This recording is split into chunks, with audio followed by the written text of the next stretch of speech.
함께 하실 하나님 말씀 요한계시록 16장 10절로 16절까지 말씀입니다.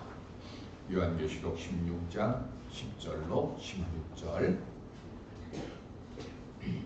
또 다섯째 천사가 그 대접을 짐승의 왕자에 쏟으니 그 나라가 곧 어두워지며 사람들이 아파서 자기 혀를 깨물고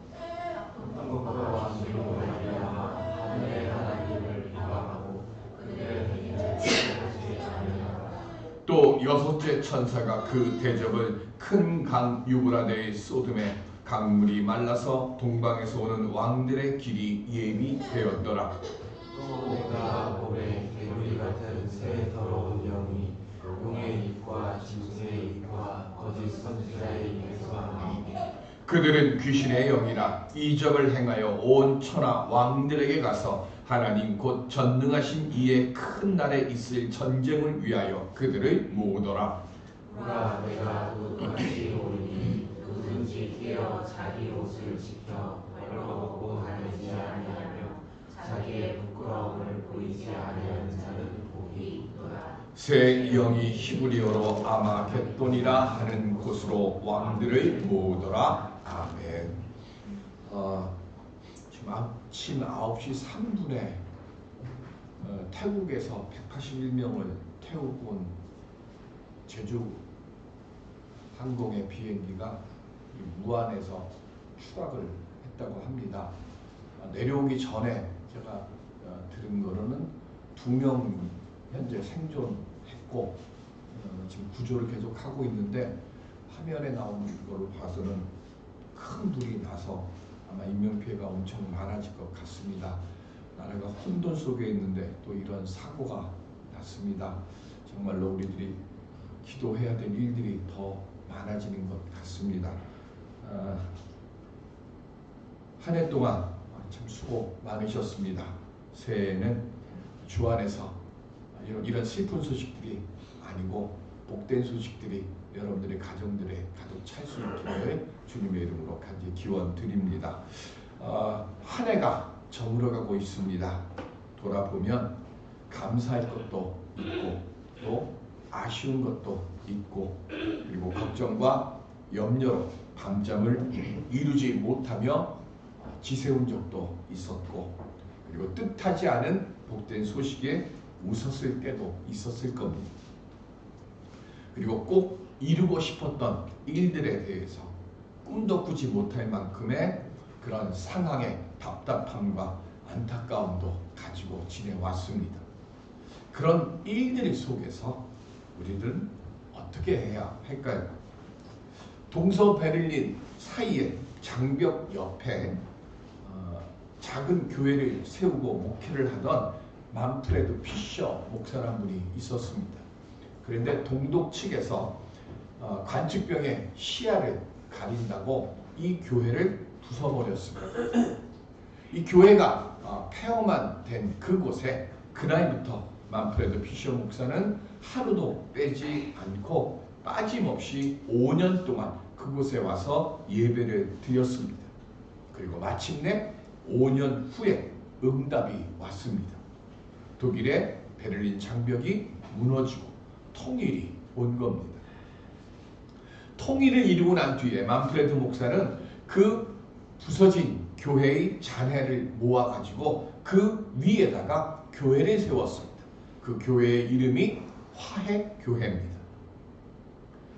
그리고는 지금도 매일 정오에 분단의 벽을 넘다가 희생당한 사람들을 소개하면서 기도하고 있다고 합니다. 그 만프레드 목사가 이런 고백을 했습니다. 독일의 통일이 이루어지기 1년 전만 해도 통일이 곧 될 것이라고 이야기했다고 하면 아마 미친 사람 취급을 했을 것입니다. 그러나 생각지도 못한 때에 어느 날 갑자기 통일이 찾아왔습니다. 기도하는 사람은 낙심하거나 포기하거나 낭망하지 않습니다.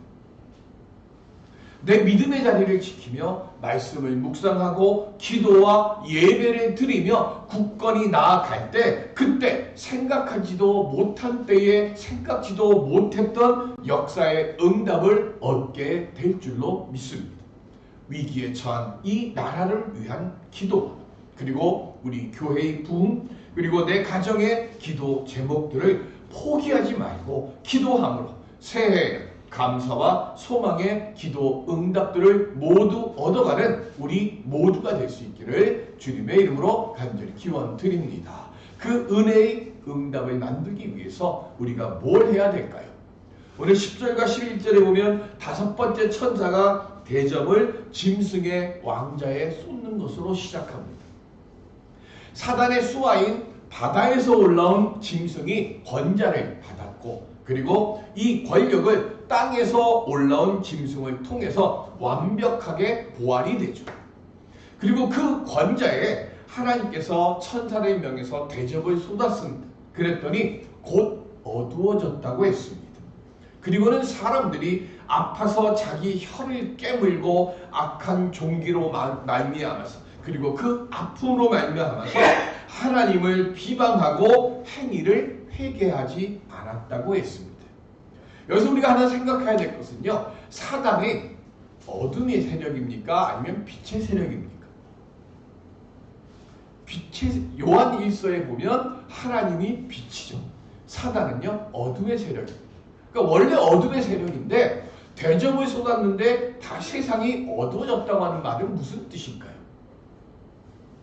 사단의 권자를 통해서 이 희망을 보고 소망을 얻고 세상에 이득을 취한 사람들이 있습니다. 그들이 누구죠? 666 짐승의 표를 받은 사람들이에요. 그 사람들은 사단의 권자에 복종하고 사단의 명에 따라서요. 세상의 온갖 좋은 것들, 부귀, 영화를 누렸어요. 그런데 다섯 번째 대접이 쏟아지고 나니까 그 희망이 사라진 겁니다. 그 누렸던 것들이 향유했던 것들이 없어진 거예요. 그러니까 어떻게 됩니까? 아파요. 아프고 그 종기가 났다는 것은 뭐예요? 오래도록 지속된다는 거예요. 그것이 사라지지는 않아요. 그런데 문제는 뭐냐면 이미 회개의 때는 지나갔어요. 첫 번째 대접이 쏟아지는 그 순간부터 이제부터는 회개의 때가 아니라 뭐만 남은 거예요? 심판과 재앙만 남았어요. 그러니까 회개하지도 못하고 그러니 뭐하니까? 하나님을 비방하는 겁니다. 여섯 번째 대접을 쏟았습니다. 12절부터 나오는 얘기예요. 유브라데에다가 대접을 쏟았습니다. 그랬더니 유브라데 강물이 말라서 동방으로 오는 왕들의 길이 열렸다 그랬습니다. 이 유브라데 강은요 팔레스타인의 경계입니다. 이 강을 통해서 이 강을 건너서 아수르가 쳐들어왔고 그리고 나중에는 바벨론이 쳐들어와서 예루살렘을 멸망시키고 함락시켰습니다. 왕들의 길이 열렸다는 이 말씀은 바로 아수르나 바벨론처럼 수많은 나라의 왕들이 군대를 이끌고 들어온다는 겁니다. 어떻게요? 13절에 보면 개구리 같은 새 더러운 영이에요. 땅에서 올라온 짐승, 바다에서 나온 짐승, 그리고 용.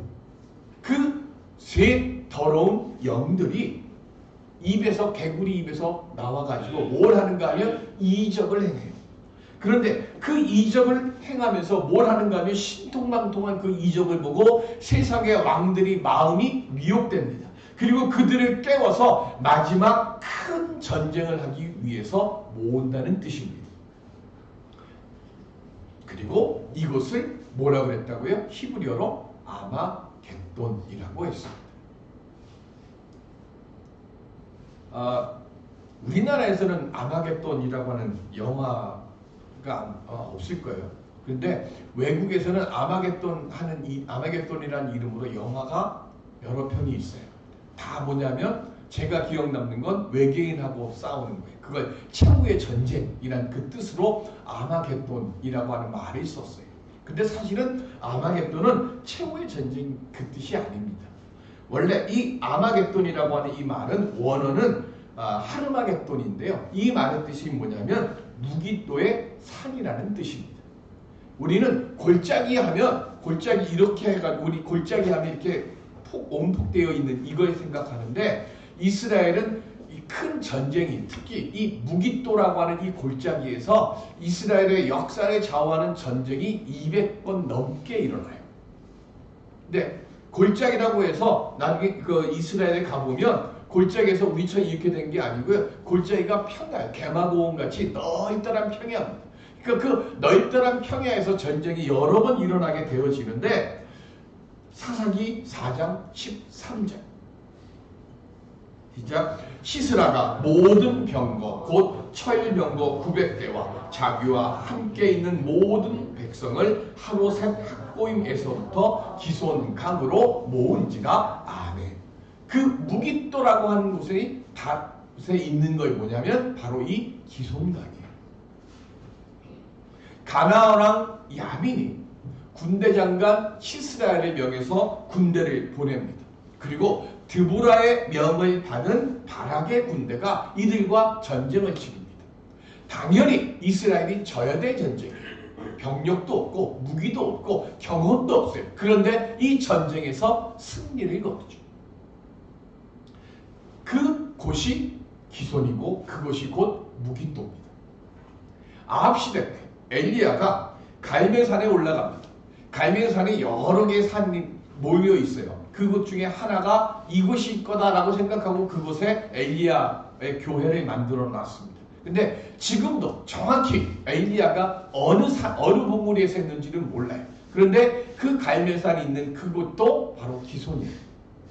그곳에서 아합과 이세벨이 하나님을 믿는 북왕국 이스라엘은 바알을 믿는 나라로 만들려고 하는 겁니다. 그래서 누가 참신인지 뭘 가지고 하죠? 전투를 벌이죠? 불을 내려주시는 분이 참신이다. 그걸 놓고 850대 1의 전투를 벌입니다. 그 전투를 벌이고 난 뒤에 무슨 일이 일어납니까? 열왕기상 18장 40절 시작. 엘리야가 그들에게 이르되 바알의 선지자를 잡되 그들 중 하나도 도망하지 못하게 하라 하매 곧 잡은지라. 엘리야가 그들을 기손 시내로 내려다가 거기서 죽이니라. 아멘. 바로 기손지요. 이것이 지금 성경에 말하는 무기또입니다.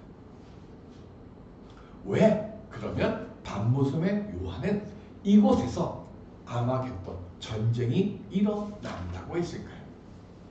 드보라 때 시스라 그 가나안 왕 야빈 혼자만 시스라를 명해서 온 게 아니에요. 우리 성경 공부 시간에 말씀을 드렸지만 시스라는 가나안 사람이 아닙니다. 용병이에요. 다른 나라 사람이에요.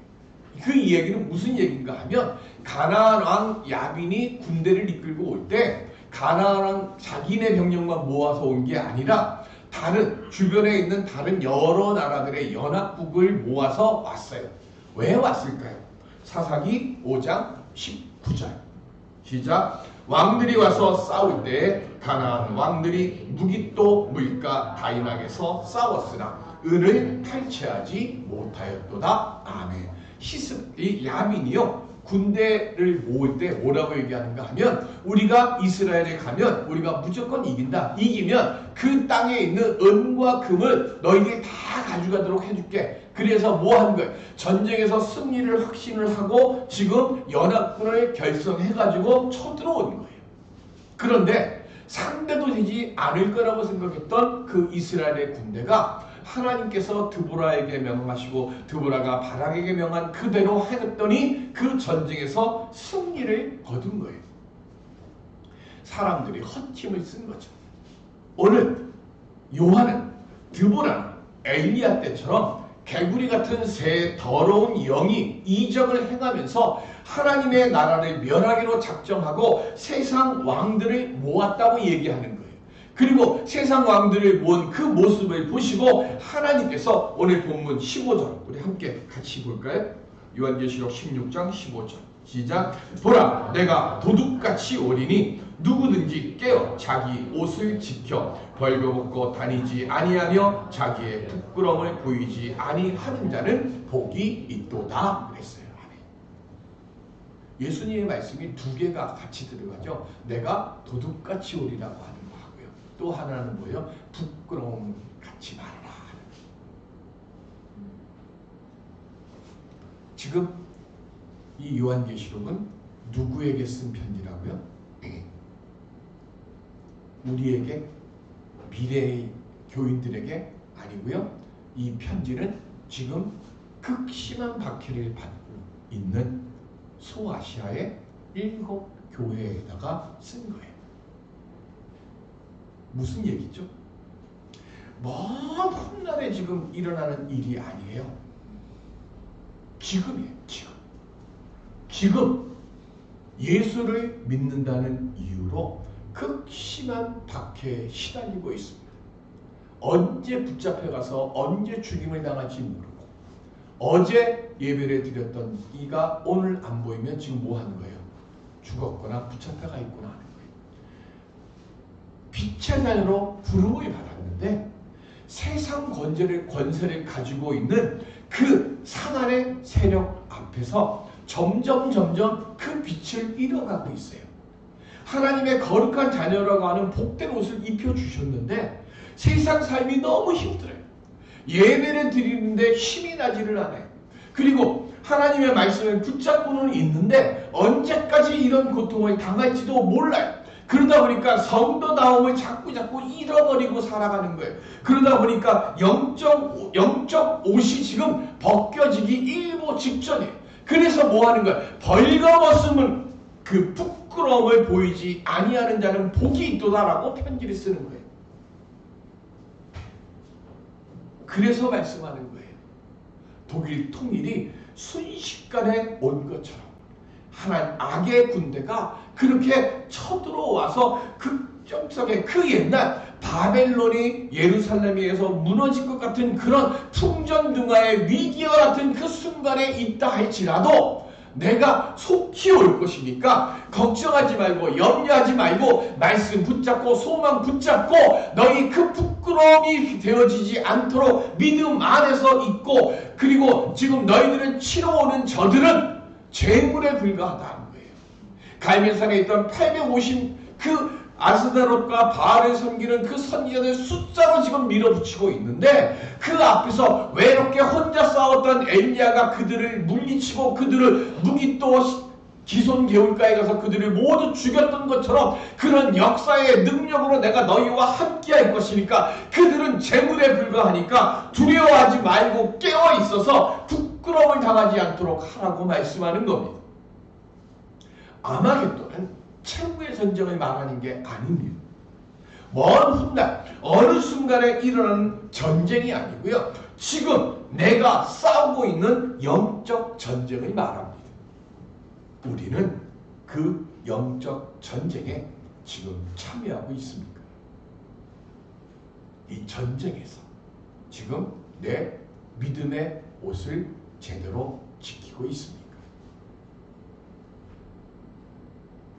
여러 번 말씀드리지만 이스라엘의 옷은 이렇게 두르는 거예요. 그리고 허리띠로 묶어요. 그래야 안 풀어지는 겁니다. 똑같은 거죠.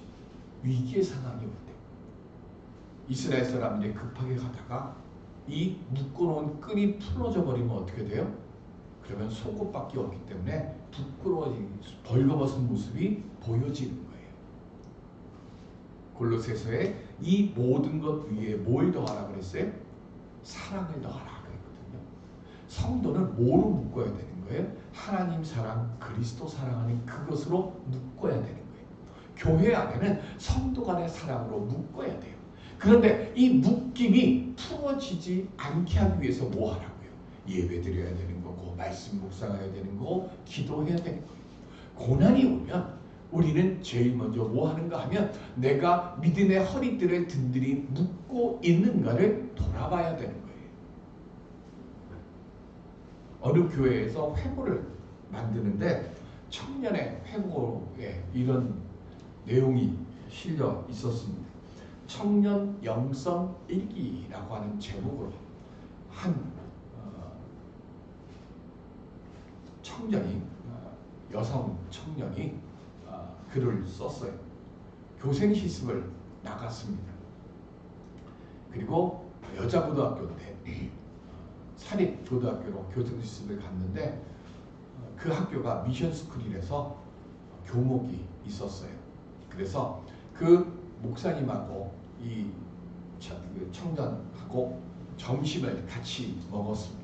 그래서 이런저런 식사를 하면서 대화를 나누다가 이 청년이 아주 조심스럽게 자신이 사립학교의 교사가 될 수 있을까요? 하고 물었답니다.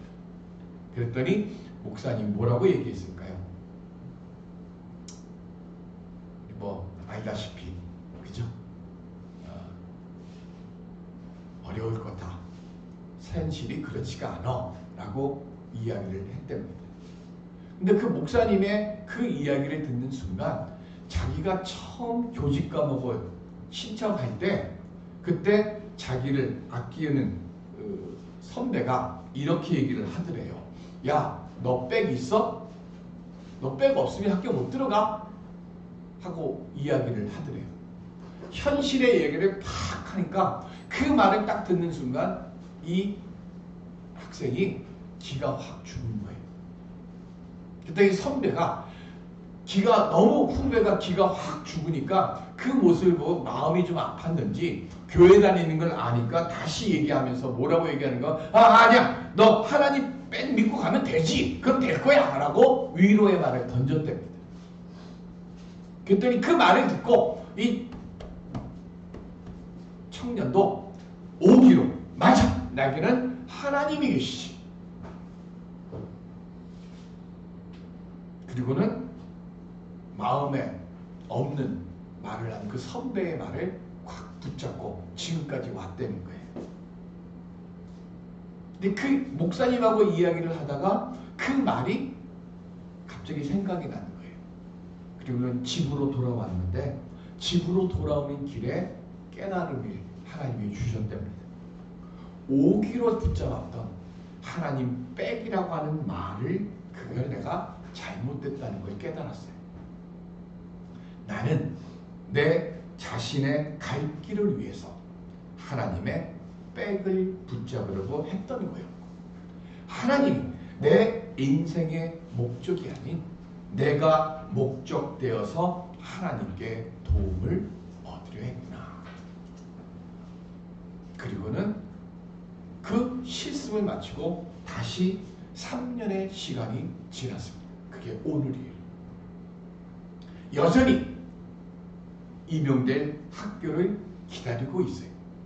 그런데 이 청년은 이렇게 마지막으로 신앙 고백을 합니다. 지금까지도 너무 최고의 것들로 채워주시고 인도해 주심을 알기에 나는 두렵지 않고 외롭지 않습니다. 변함없이 주님을 사랑하는 마음으로 비록 늦을지라도 나는 내 길을 주님과 함께 가겠습니다. 하나님은 이 세상을 살아가는 모든 사람들을 사랑하십니다. 그런데 세상 모든 사람들을 다 기뻐하시지는 않습니다. 하나님은 이 세상 모든 사람들을 구원해 주시기를 원하십니다. 그러나 이 세상 모든 사람들이 구원받지는 못합니다. 하나님을 알지 못하고 죄악된 길을 걷는 사람들을 하나님께서는 결코 기뻐하시지 않기 때문입니다. 세상 빽 없어서요, 많은 좌절과 낙심의 삶을 살았고 그리고 어려움 속에서 지내고 있는 사람들이 얼마나 많습니까? 성경 말씀은요, 주님의 말씀하시는 하늘나라는 언젠가 일어날 막연한 이야기를 하는 게 아닙니다.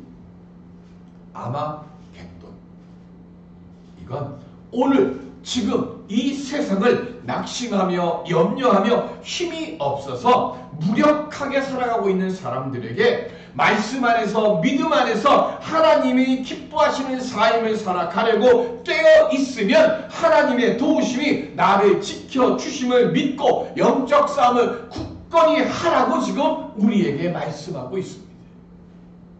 포기하는 것, 말고, 주저앉지 말고, 하나님 말씀 붙잡고 인생의 가시밭은 걷어내고 인생의 돌짝밭은 드러내서 옥토로 바꾸는 역사를 만들겠다고 내 믿음의 발과 내 믿음의 손을 움직일 때 하나님께서 그 자리에 그 손과 그 발의 능력으로 함께해 주실 줄로 믿습니다. 오늘 나는 부족합니다. 오늘 우리는 연약합니다. 그러나 내가 하는 것이 아닙니다.